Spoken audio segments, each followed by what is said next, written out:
Assalamualaikum warahmatullahi wabarakatuh. Kami dari kelompok 2 ingin menyampaikan diskusi kami yang berjudul Argumen Deduktif 2 Logika Fungsional. Anggota kelompok kami ada 4 orang. Yang pertama ada Haji Agustiawan, NPM 210017. Yang kedua ada Muhammad Ainuyaki, NPM 210025. Yang ketiga ada Muhammad Akmal Ali, NPM 210026. Yang keempat ada Anastasia Kanaria, NPM 210037. Yang pertama ada tabel kebenaran dan simbol fungsional kebenaran. Klaim majemuk. Fokus utama pada materi ini adalah pada bagaimana kata-kata seperti tidak, dan, atau, dan sebagainya mempengaruhi klaim serta menghubungkan klaim-klaim tersebut untuk menghasilkan klaim majemuk dari klaim-klaim yang lebih sederhana. Contoh, P hujan turun. Q, saya membawa payung. Klaim majemuk, hujan turun dan saya membawa payung. Yang kedua ada tabel kebenaran. Yang pertama ada tabel kebenaran negasi. Jadi apabila nilai kebenaran klaim P, negasi atau kontradiksinya yang disimbolkan sebagai P akan memiliki nilai kebenaran yang berlawanan. Yang kedua tabel kebenaran konjungsi. Sebuah konjungsi bernilai benar jika dan hanya jika kedua klaim sederhana yang menyusunnya konjungsinya bernilai benar.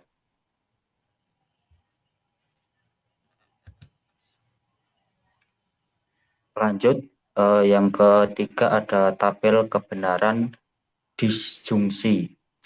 Disjungsi bernilai salah jika dan hanya jika kedua disjungsi bernilai salah. Yang keempat ada tabel kebenaran kondisional. Jadi di mana klaim kondisional bernilai salah jika dan hanya jika antisidennya P benar dan konsekuennya Q salah. Lanjut, menyimbolkan klaim majemuk. Saat menyimbolkan klaim, proses ini menampilkan struktur fungsi kebenarannya. Tujuannya adalah menghasilkan versi yang secara fungsi kebenaran setara dengan klaim informal aslinya. Yang pertama, jika dan hanya jika. Aturan praktis untuk jika dan hanya jika. Yang pertama ada jika, digunakan sendiri, memperkenalkan aksiden. Yang kedua hanya jika, memperkenalkan konsekuen dari suatu klaim kondisional. Contoh yang jika. More akan basah jika Parker membalikkan perahu. Bagian Parker dalam klaim ini adalah anti-Camden meskipun muncul setelah bagian More. Contoh yang kedua hanya jika. Parker akan membayar hanya jika More menggelamkan bola 9. Bagian Parker adalah anti-Camden karena hanya jika memperkenalkan konsekuen dari klaim kondisional. Yang kedua, kondisi yang diperlukan dan cukup. Klaim kondisional terkadang dijelaskan dalam istilah kondisi yang diperlukan dan cukup. Contoh, kehadiran oksigen adalah kondisi yang diperlukan untuk pembakaran. Ini memberitahu bahwa kita tidak bisa memiliki pembakaran tanpa oksigen. Atau jika kita memiliki pembakaran, dan maka kita harus memiliki oksigen. Yang ketiga, kecuali. Misal klaim, Paula akan menyita kecuali Quincy membayar, maka akan mendapatkan simbol Q ke P, karena klaim asli setara dengan jika Quincy tidak membayar, maka Paula akan menyita. Cara lain yaitu memperlakukan kata kecuali persis seperti kata atau dan menyimbolkan dengan V. Yang keempat, entah atau. Perhatikan perbedaan antara pertama P dan jika Q maka R. Jika P dan Q maka R. Kata if memberitahu bahwa aksiden bagian penyebab dimulai dengan Q dalam contoh pertama dan P dalam contoh kedua. Oleh karena itu, klaim kedua harus memiliki P dan Q untuk aksiden dalam simbolisasinya. Next. Yang selanjutnya akan dilanjutkan oleh Mbak Sasa. Yang selanjutnya ada argumen fungsional kebenaran. Jadi pada materi ini akan membahas 3 metode untuk menguji validitas yang cukup fleksibel untuk mencakup setiap argumen fungsi kebenaran. Metode tersebut ada metode tabel kebenaran, metode tabel singkat, dan yang terakhir ada metode deduksi. Yang pertama ada metode tabel kebenaran. Contoh misalnya, P dan Q mewakili klaim apapun. Sekarang bisa dilihat argumen yang disimbolkan sebagai berikut. Premis 1, jika P maka Q. Premis 2, negasi P, maka kesimpulannya adalah negasi Q. Kemudian setelah itu bangun tabel kebenaran untuk argumen ini dengan menyertakan kolom untuk setiap premis dan satu kolom untuk kesimpulan. Next. Untuk tabel kebenarannya bisa dilihat pada layar tersebut. Jadi untuk keterangannya adalah 2 kolom pertama adalah kolom referensi, di mana di sini mencatat nilai kebenaran untuk huruf-huruf yang muncul dalam argumen. Kolom referensi ini harus dibuat sesuai dengan metode yang sudah dijelaskan. Kemudian kolom ketiga dan keempat muncul di bawah 2 premis dari argumen. Dan kolom kelima adalah kesimpulan. Jadi nilai kebenaran dalam kolom-kolom ini sudah ditentukan oleh nilai dalam baris-baris yang sesuai dengan kolom referensi. Bisa diperhatikan bahwa pada garis ketiga tabel, kedua premis benar dan kesimpulannya salah. Hal ini memberitahu bahwa mungkin premis-premisnya benar, sementara kesimpulannya salah. Dengan demikian, argumen ini tidak valid karena tidak masalah apa yang klaim P dan Q wakili. Hal yang sama berlaku untuk setiap argumen dengan pola ini. Next. Yang kedua ada metode tabel kebenaran pendek. Metode ini sebagai cara yang lebih pendek dan lebih mudah untuk menentukan validitas atau ketidakvalidan argumen fungsional kebenaran. Contoh misalnya jika P, premis 1 jika P maka Q, dan premis 2 jika negasi Q maka R, maka kesimpulannya adalah jika negasi P adalah R. Mulai dengan melihat kesimpulan, karena itu adalah sebuah kondisional, hanya ada satu cara untuk membuatnya salah, yaitu dengan membuat antesedennya benar dan konsekuennya salah.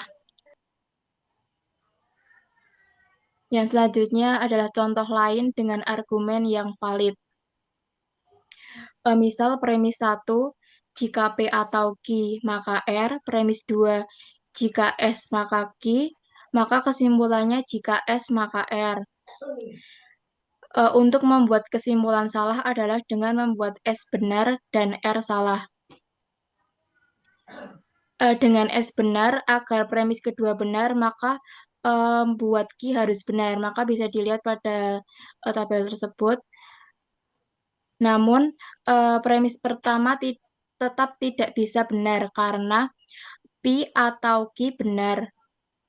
Karena Q benar sedangkan R salah. Sehingga tidak ada cara yang membuat kesimpulan salah dengan premis tetap benar sehingga argumen ini valid. Next. Metode selanjutnya adalah deduction atau deduksi. Metode deduksi adalah sebuah pendekatan untuk membuktikan validitas argumen dengan menurunkan kesimpulan dari premis-premis yang diberikan.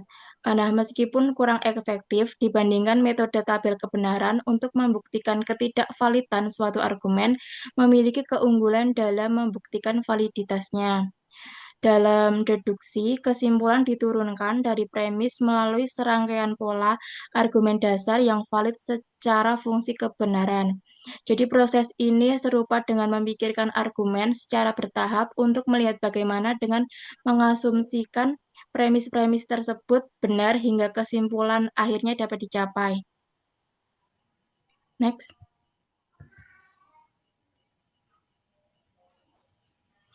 Metode deduksi ini mempunyai 18 aturan yang dibagi dalam dua grup, yaitu pola argumen dasar yang valid dan grup kedua adalah kesetaraan fungsional yang sebenarnya.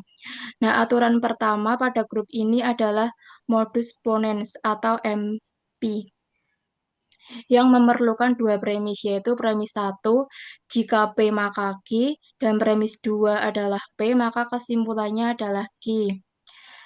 Selanjutnya, aturan 2 yaitu modus tollens atau MT.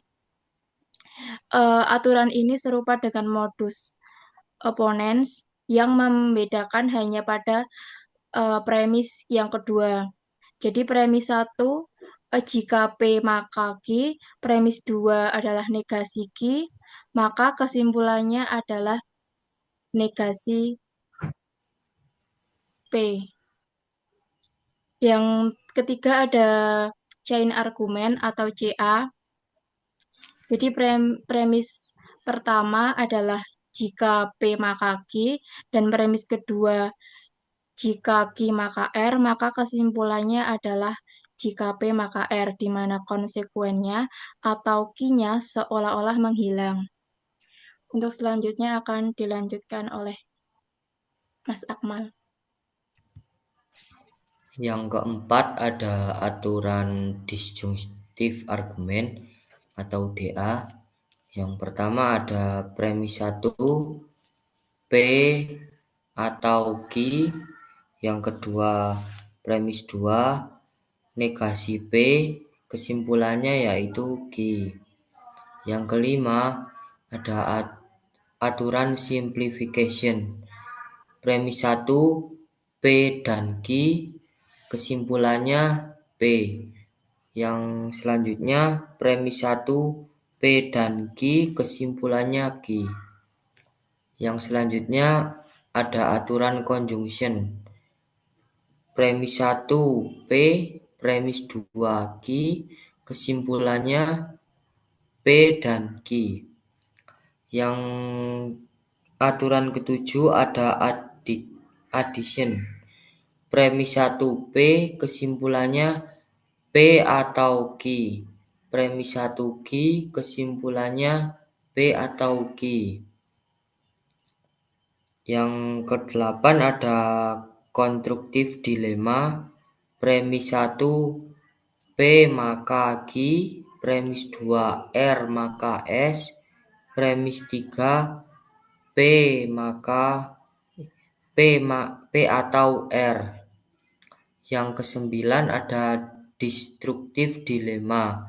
Premis 1 P maka Q, premis 2 R maka S, premis 3 negasi Q atau negasi S. Kesimpulannya negasi P atau negasi R. Aturan grup yang kedua ada kesetaraan fungsional yang sebenarnya. Di sini ada aturan ke-10 yaitu double negation. Di sini ada P negasi P, aturan ini memperbolehkan untuk menambahkan atau menghapus dua tanda negasi di depan klaim apapun, baik klaim tunggal maupun klaim majemuk. Yang ke-11 ada commutation, ada P dan Q, yaitu Q dan P. Yang selanjutnya ada P atau Q sama dengan Q atau P. Nah, aturan ini hanya memperbolehkan setiap konjungsi atau disjungsi untuk dibalikkan, sehingga konjungsi atau disjungsi muncul dalam urutan terbalik. Yang aturan ke-12 ada implication. Aturan ini memperbolehkan kita mengubah suatu kondisi menjadi suatu disjungsi dan sebaliknya. Di sini ada P maka Q sama dengan negasi P atau Q. Nah, contoh lain di sini ada P atau Q maka R sama dengan negasi P atau Q atau R. Aturan yang ke-13 ada contraposition, yaitu ada P maka Q sama dengan negasi Q maka negasi P. Nah, aturan ini memperbolehkan kita untuk menukar tempat anteseden dan konsekuen suatu kondisional, tetapi hanya dengan menambahkan atau menghilangkan tanda negasi di depan masing-masing. Aturan yang ke-14 ada De Morgan's Law. Di sini ada negasi P dan Q sama dengan negasi P atau negasi Q. Yang selanjutnya negasi P atau Q sama dengan negasi P dan negasi Q. Nah, perhatikan bahwa ketika tanda negasi dipindahkan ke dalam tanda kurung dan berubah menjadi V atau sebaliknya. Aturan yang ke-15 ada exportation, yaitu di sini ada P maka Q maka R sama dengan P dan Q maka R. Nah, jika P maka jika Q maka R setara dengan jika P dan Q maka R. Tanda koma adalah opsional dalam kedua klaim tersebut. Yang selanjutnya akan dijelaskan oleh teman saya. Baik, yang selanjutnya yaitu ada aturan 16 atau association atau ASSOC, yaitu P dan Q dan R sama dengan P dan Q dan R. Yang selanjutnya yaitu P atau Q atau R sama dengan P atau Q atau R. Asosiasi hanya memberitahu kita bahwa ketika kita memiliki 3 item yang digabungkan dengan widget atau apresan, tidak masalah bagaimana kita mengelompokkan item-item tersebut. Yang aturan 17 yaitu distribution atau DIST, yaitu adalah aturan ini memungkinkan kita untuk menyebarkan konjung ke dalam disjungsi atau menyebarkan disjung ke dalam konjungsi, yaitu sebagai contoh yaitu P dan Q sama atau Q atau R sama dengan P dan Q atau P dan R. Contoh lainnya yaitu P atau Q dan R sama dengan P atau Q dan P atau R.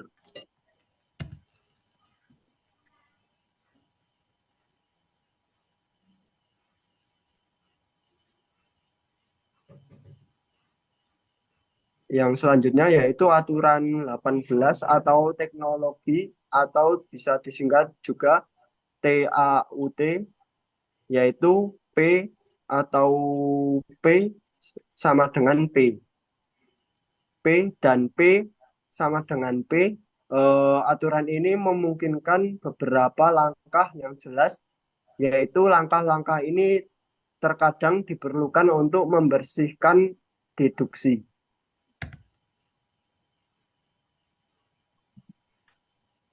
Yang selanjutnya yaitu ada bukti bersyarat. Bukti bersyarat yaitu bukti kondisional atau conditional proof atau bisa disingkat dengan CP adalah metode yang digunakan dalam logikal formal untuk menyusun deduksi dari pernyataan bersyarat atau kondisional seperti P sama dengan Q. Yang selanjutnya yaitu tujuan utama kondisional atau proof adalah membuktikan bahwa jika P benar, maka Q juga benar.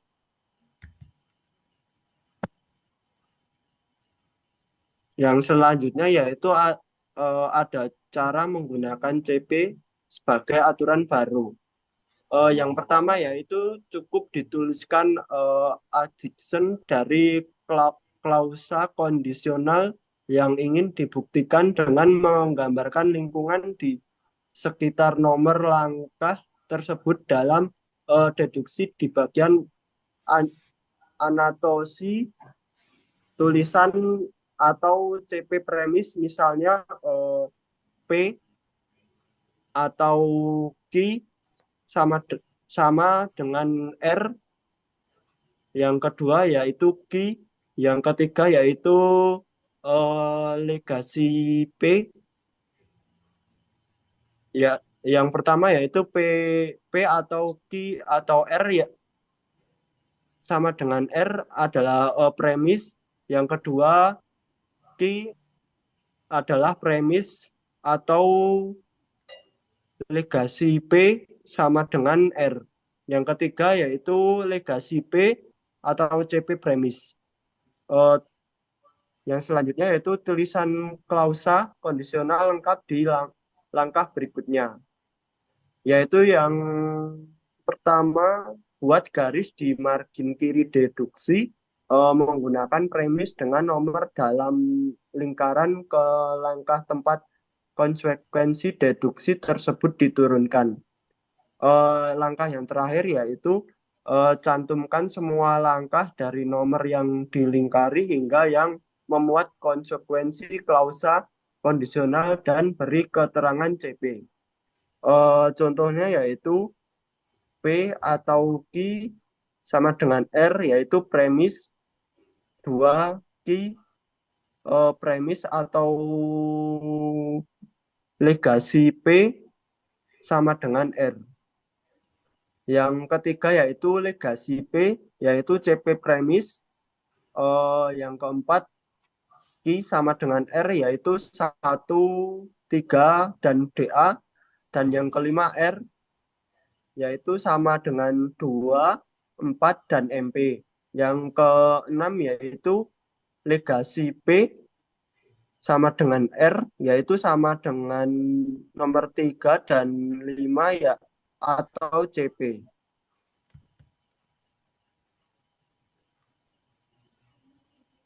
Yang selanjutnya yaitu beberapa pembatasan dalam menggunakan CP.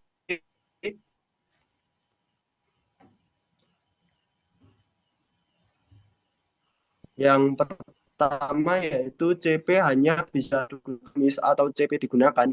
Premis-premis tersebut harus dibebaskan atau di-discharger dalam urutan terbalik. Setelah premis CP dibebaskan, tidak boleh ada langkah-langkah yang tergantung pada premis tersebut. Yang keempat yaitu semua premis atau CP harus dibebaskan.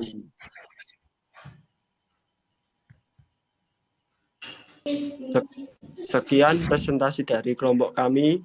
Kalau ada salah-salah kata mohon dimaafkan. Saya akhiri. Wassalamualaikum warahmatullahi wabarakatuh. Waalaikumsalam warahmatullahi wabarakatuh.